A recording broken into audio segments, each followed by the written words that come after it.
జాస్తి Krishna Kishore Indian revenue services అధికారి. నారా చంద్రబాబు నాయుడు గారు పట్టుపట్టి కేంద్రం నుంచి తెచ్చుకున్నారు ఆయన్ను.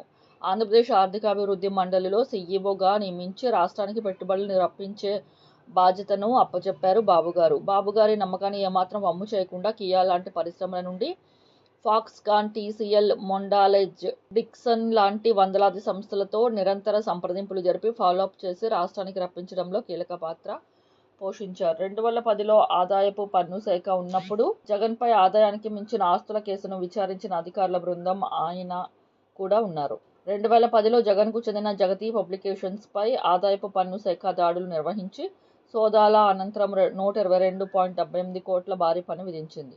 ఆ కారణంగా 2019 వస్తూవస్తూన ఆయనకు కక్ష సాధింపు చర్యలు చేపట్టి ఏపీఈడీబీలో అక్రమాలకు పాల్పడ్డారని అకారణ ఆరోపణతో సస్పెండ్ చేసి ఏసీబీ, సిఐడి కేసులు పెట్టి వేధించారు జగన్మోహన్ రెడ్డి.